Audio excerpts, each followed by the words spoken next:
Someone hasn't even finished their sentence yet, and your brain is already gone. You're three conversations ahead, planning your response, preparing for the argument, running every version of how this could go wrong before anything has even happened. You didn't choose to do that. It just happened. And if that's familiar to you, there's a reason your mind works this way. And it's not what most people think. Part 1. What you actually do. You don't just think about things, you rehearse them. Before a difficult conversation, you've already had it 5 times in your head.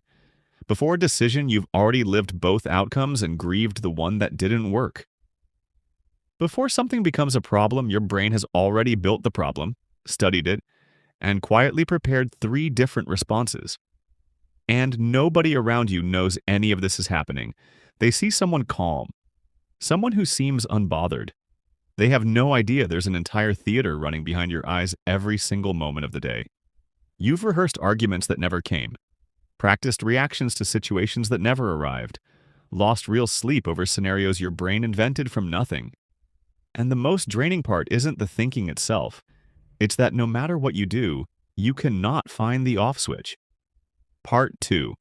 Why your brain does this. Here's what's actually happening inside your mind, and most people never get told this. Your brain has an unusually active simulation system. Psychologists call it mental time travel. Most people use it occasionally when they need to plan something or prepare for a big moment. But your brain runs it constantly, even when there's nothing to prepare for, even when everything is completely fine, even when the situation is over and done with. And here's the part that reframes everything. Your brain doesn't do this randomly.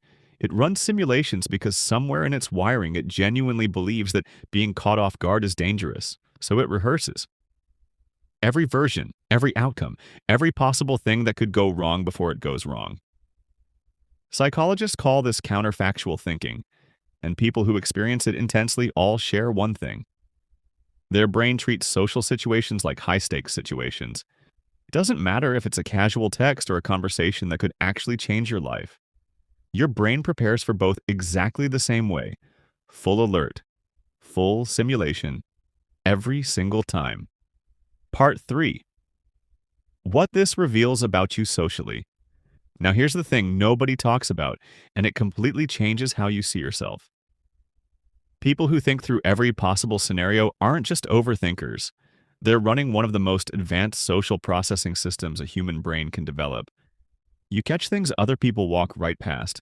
The pause that lasted slightly too long. The word someone chose instead of a different word. The way a tone shifted halfway through a sentence. You noticed all of it. You filed it.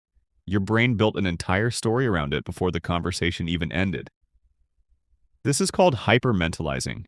Your brain is constantly modeling what other people are thinking, what they feel, what they're likely to do next. While most people are just living the moment, you're already 3 layers deep into understanding it. The issue isn't that your brain does this. The issue is that it never decides the analysis is finished. Even when the moment has passed, even when everything was completely fine. The simulation keeps running, looking for what it missed, preparing for a version of events that already came and went. Part 4. Where? This pattern actually came from. This is the part most people never connect, and when they do, something shifts. The reason your brain runs simulations constantly didn't start recently. It started early. People who think through every possible scenario almost always grew up in environments where unpredictability felt real. And it didn't have to be dramatic or obvious. Maybe the mood in the house changed without warning. Maybe you could never quite read how someone would react. Maybe being wrong or unprepared as a child came with an emotional cost you learned to avoid. So your brain made a decision when you were young, without asking you, without explaining itself.